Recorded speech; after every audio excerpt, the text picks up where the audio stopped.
Bienvenidos al debate de Fundación Libertad y Desarrollo. Hoy queremos tocar un tema que ha tenido cierta cobertura, pero posiblemente no tanta como la que debiera, y es la negociación que se está dando del pacto colectivo en el Ministerio de Educación. Para ello tenemos a dos personas que han sido bastante activas en este tema, de hecho presentando algunos amparos ante la justicia para que este pacto se haga público, y me refiero a Krista Walters, presidenta de MCN, y Edgar Ortiz, director del área jurídica de Fundación Libertad y Desarrollo. A ambos, muchas gracias por acompañarnos. Edgar, quisiera iniciar contigo. Esta negociación que se inició con el gobierno pasado, pues han transcurrido varios meses y sin embargo no sabemos exactamente qué está sucediendo. ¿Por qué razón se está negociando a puertas cerradas? ¿Qué tal, Paul? Gracias y saludos a Krista. Vamos a ver, los hechos son importantes. El 8 de enero, en los últimos días de la administración saliente, se recibió la petición para negociar el pacto colectivo del año, bueno, el pacto colectivo que tiene que renovarse. Lo interesante fue que en esa petición, y eso consta en expedientes que nos dan a nosotros en el caso, el sindicato, el STEG, el sindicato que dirige Joviel Acevedo, pidió que ese proyecto de pacto colectivo, es decir, ese proyecto de pacto colectivo es el que tiene las cosas que está pidiendo el sindicato, ¿no? Que luego es el objeto de negociación con el ministerio. Pidió que ese pliego estuviese sujeto a una reserva. Y la ley de acceso a la información pública efectivamente te dice que la información es por regla pública, salvo ciertos supuestos. Y uno de esos supuestos es que la autoridad del Estado acepte recibir bajo reserva una información. Y eso fue lo que ocurrió el 8 de enero. De manera que cuando se le pidió al ministerio que hiciera público el pacto, dijo, bueno, no puedo hacerlo, aquí hay una sola forma. La única forma de hacerlo público es que el sindicato acepte levantar la reserva, cosa que por supuesto no ocurrió. Y eso deriva amparos como el que presenta MCN, como el que presentamos nosotros, pidiendo a las cortes que invaliden esa reserva porque la consideramos algo fuera de lugar. Se entiende que haya reserva cuando se manejan datos sensibles, se entiende que haya reserva cuando hay alguna información que pudiera poner en peligro la vida o algún secreto profesional, pero no se entiende que se sujete a reserva, Paul, una información que por definición debería ser de acceso a todo público. Krista, ¿cuáles han sido las acciones que ustedes han emprendido para hacer pública esta información que, como dice Edgar, pues debería estar a la vista de todos, porque estamos hablando de impuestos, de recursos públicos? ¿Qué acciones han emprendido ustedes? Sí, gracias, Paul, y también saludos a Edgar. Nosotros desde el Movimiento Cívico Nacional iniciamos esto que se llama Destapando el Pacto, que es, bueno, en un inicio ver cuáles son esos privilegios, esos abusos que contienen los pactos colectivos, en este caso el de educación, porque para muchos guatemaltecos es evidente cada vez que hay una negociación colectiva con este sindicato en específico y el Ministerio de Educación se pone muchas veces en jaque la gobernabilidad, también el tiempo de clases de los niños y demás. Y lo que pasó es que nos topamos en que, bueno, todavía no podemos hablar de cuáles son esos abusos, esos privilegios en esa negociación colectiva si los ciudadanos no tenemos acceso a la información. Y es precisamente lo que mencionaba anteriormente Edgar. Nosotros hicimos una solicitud de acceso a la información a inicios de este año pidiendo pues ese pliego de peticiones del sindicato con relación al pacto colectivo, el cronograma de esas negociaciones, quiénes serían pues los representantes de ambas partes y nos topamos con que ese pliego de peticiones estaba bajo reserva de confidencialidad. Entonces, a raíz de ello, nosotros hemos emprendido muchísimas acciones para destapar el pacto, como lo decimos, que a través de diálogos ciudadanos presionamos en el sentido de cuál es la importancia de saber lo que se negocia ahí, porque mencionaba abusos y privilegios, pero ¿cuáles son esos abusos y privilegios? Son varios que se traducen específicamente al liderazgo sindical. Y al final del día eso no necesariamente representa mejoras para los docentes y por ende en la educación que reciben los niños o la calidad educativa acá en Guatemala. Entonces, además de, digamos, esta parte ciudadana, nosotros también presentamos un amparo ante la Corte Suprema de Justicia porque una vez agotada esa vía administrativa dentro del Ministerio de Educación para obtener la información, pues no se nos dio, no fue dada y pues acudimos a la Corte Suprema de Justicia que, vale resaltar, aún no resuelve ni siquiera ese amparo provisional que de alguna manera podría ser público el pliego de peticiones. Y en ese sentido, Edgar, tú con un grupo de abogados también presentaron un amparo. ¿Qué respuesta obtuvieron? ¿Qué vías legales existen en estos momentos para hacer pública esa información? Mira, es bien interesante comparar los dos amparos porque si bien a los ojos del público piden lo mismo, el objetivo final es hacer pública la información, nosotros tratamos digamos, ir a la vía rápida, ¿no? Porque, por ejemplo, el MCN lo que hizo fue pedir la información, se las negaron, tuvieron que seguir todos los procesos legales correspondientes y hasta que tuvieron una negativa definitiva, para lo cual pasaron meses, pudieron ir al amparo. Nosotros intentamos hacerlo por otra vía, considerábamos que había suficiente, vamos a decirlo así, jurisprudencia que daba a entender que si había voluntad de la Corte, podían otorgar la protección y pedir que el pacto se hiciera público. Ahora, nosotros, por razones formales, nos rechazaron el amparo el 27 de mayo, el 29 de mayo, creo que un día o dos antes después de que presentaran el amparo de MSN. Ahora, si a nosotros nos esquivaron por razones formales, en 3 semanas, porque eso fue muy rápido, no hay razón para que en el amparo MSN dilaten más la resolución, porque ahí no hay duda alguna de las formalidades, ¿no? Se cumplieron todos los pasos, pidieron la información y se les negó, de manera que me parece muy curioso, ¿no? Que no haya respuesta. Lo otro también lo digo de respecto de la CC. ¿Por qué? Porque nosotros apelamos esa decisión ante la CC y tampoco hay respuesta. Pareciera que no hay voluntad de las Cortes, de alguna manera, de entrar en esa labor de protección de derechos. Hay que recordar que el derecho a la información es un derecho constitucional y creo que la gran pregunta que nos tenemos que hacer todos es por qué las Cortes no han sido igual de activas que con otros casos para proteger el derecho a la información de los ciudadanos. Crista, ¿qué lectura le dan ustedes al hecho de que tanto la Corte Suprema de Justicia como la ACC, pues como decía Edgar, no sea activa en hacer cumplir un derecho humano básico, que es tener acceso a una información que tiene que ser pública en el sentido de que nos está afectando a todos? ¿Están las Cortes protegiendo a un personaje tan oscuro como Joviel Acevedo, por ejemplo? Claro, es verdaderamente inadmisible el tiempo que se ha tomado esta Corte para al menos resolver un amparo provisional, poder tener una audiencia pública, ¿verdad?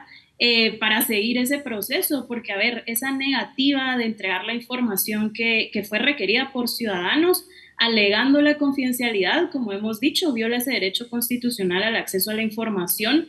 Y más que, bueno, muchas veces decimos, esto está en la Constitución, está en las leyes, y para la ciudadanía puede parecer como muchas cosas legales, de abogados y demás, es que, a ver, eso también implica o tiene muchísimas implicaciones en los principios de transparencia y rendición de cuentas que todos deseamos que haya en nuestra república. Entonces, ese principio de máxima publicidad de los actos de gobierno, los actos administrativos, no solo es parte de esos principios de una verdadera república, pero también está, por ejemplo, en esa política general de gobierno que es de este 2024 a 2028. Entonces, propiciar la transparencia en la gestión pública es fundamental.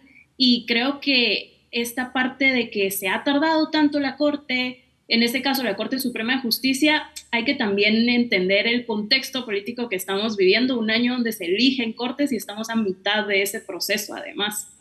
Pero eso debería de motivar precisamente a la transparencia y que la Corte Suprema de Justicia pues muestre buena voluntad de dar y garantizar un derecho tan básico como el derecho pues, a la información que, repito, nos afecta a todos los ciudadanos. Edgar, ¿qué caminos hay? Porque también hay un planteamiento de decir, bueno, debería, por ejemplo, la ministra de Educación unilateralmente hacer pública esta información. ¿Qué consecuencias tendría? Mira, es una buena pregunta. Yo, si fuera asesor legal, le diría, es un campo minado porque podrías incurrir en un delito de revelación de secretos o revelación de información confidencial y meterte en un lío penal que es poco atractivo. Por eso era tan importante la vía judicial. Creo que el gobierno también se equivocó cuando va a pedir una opinión consultiva a la CC. porque las opiniones consultivas sirven para otra cosa. Las opiniones consultivas sirven para decir, bueno, cómo interpreto en términos generales este o cual artículo, ¿no? Aún así, vuelvo a insistir, se nota que la voluntad política de las Cortes no está en ese lado. ¿Por qué? Porque si bien es cierto, la opinión consultiva no era la vía correcta, si nos guiamos por opiniones consultivas del gobierno de Yamatei, a veces la Corte fue un poquito más voluntariosa y aunque no era su función principal, mostraba voluntad de resolver las cosas. Ahora no ha sido el caso. Ahora, ¿qué quedan, qué pasos quedan o qué opciones van quedando en el camino? Todas muy imperfectas. La primera es que las actas de las sesiones que negocian, digamos, cada sesión, sindicato y Ministerio de Educación, eso no está sujeto a reserva. Y obviamente en esas actas van constando los puntos que estaban en el pliego que no quieren que se haga público. Y ya, Paul, sabemos algunas cosas de esa negociación. Por ejemplo, que el sindicato quiere tener influencia sobre lo que se enseña, que los dirigentes sindicales quieren un mes de licencia al año para sus actividades sindicales, entre otro montón de cosas. Entonces nos va a tocar seguir, creo yo, la petición y la búsqueda de esas actas de las sesiones para tener un proxy de lo que realmente está en ese documento que desconocemos al día de hoy. Crista, se nos está terminando el tiempo, pero ¿qué otras cosas? Porque entiendo que ustedes han tenido acceso también a esas actas, pero de una forma muy concreta, ¿qué otras cosas han encontrado ustedes ahí que efectivamente constituyen un abuso prácticamente de los recursos públicos y privilegios que no tienen ningún tipo de justificación?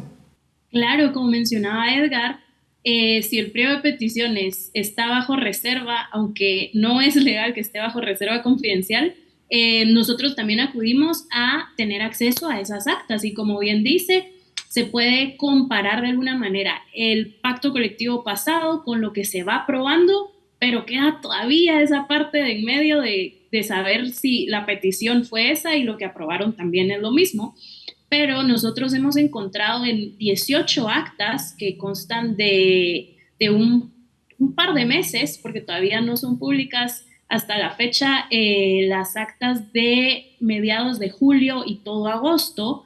Nosotros hemos encontrado precisamente, se mantiene esa presión de la inamovilidad de los líderes del sindicato, también aumentos en licencias entonces que prácticamente aplican al liderazgo sindical y una tercera que es bastante interesante porque le quita de alguna manera facultades administrativas al Ministerio de Educación, es la participación del sindicato en las juntas mixtas, en donde el sindicato, los representantes de ese sindicato tan grande dentro del Ministerio de Educación, pues pueden tener decisión más que solo opinar, es voz y voto en decisiones administrativas, en si ciertos docentes pueden trabajar en un área o cambiarlos de lugar y eso luego, por eso les decía, afecta muchísimo la gobernabilidad y ese poder que tiene el sindicato y su líder, Joviel Acevedo, para de alguna manera extorsionar o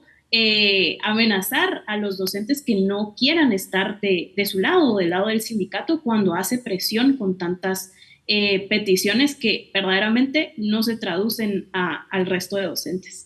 Nos quedan ya muy pocos minutos, pero Edgar, ya hablemos de la negociación en sí. Sabemos que en el pasado los sindicatos, o este sindicato en particular, le ha doblado el brazo a todos los gobiernos anteriores. Todos han terminado cediendo, se han terminado tomando una foto con Joviel Acevedo y con eso mantienen la gobernabilidad, entre comillas, en el Ministerio de Educación. ¿Qué tendría que hacer de diferente este gobierno, precisamente negociando un pacto colectivo con uno de los personajes tal vez más rechazados en la sociedad guatemalteca? ¿Deberían de tener un resultado distinto? ¿Debería negarse el Ministerio de Educación a ofrecer esa cantidad de privilegios que no tienen justificación alguna? Sin duda, yo creo que por eso es una lucha, yo diría, de la administración actual, pero de la sociedad guatemalteca en su conjunto, porque es un personaje que finalmente termina teniendo mucho más poder que muchos políticos. Ahora, yo diría que hay que ver ahí dos cosas. Primero, obviamente, no ceder a las cláusulas leoninas que se están incluyendo en el pacto, algunas de las cuales ya mencionaba Crista, ¿no? Y lo segundo es entender que hay algo más, Paul, que solo la intención de tener privilegios leoninos para mis agremiados del sindicato.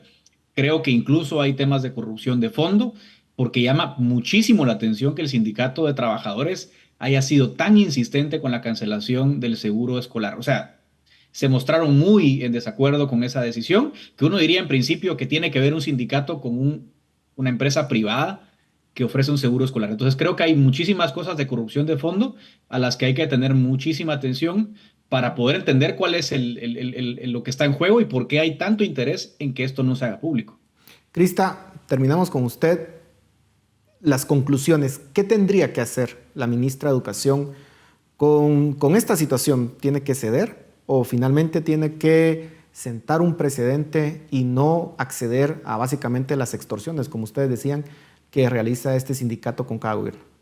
A nosotros pues nos encantaría que se haga público ese pliego de peticiones, pero además de que se haga público, que haya un compromiso con la transparencia de esas negociaciones.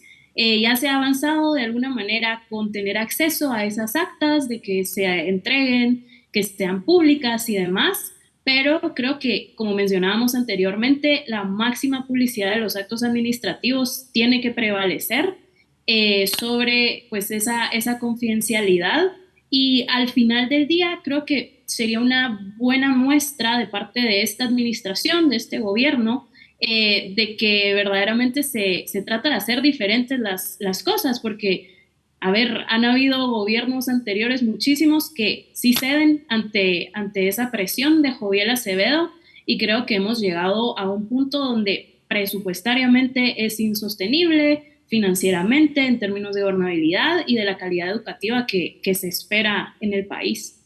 Bueno, muchísimas gracias a ambos. Gracias por la lucha que están realizando porque se consiga la máxima publicidad de lo que está sucediendo en el Ministerio de Educación.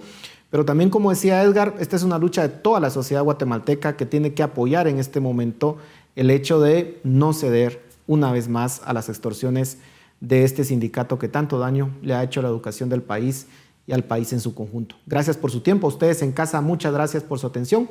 Nos vemos la próxima semana.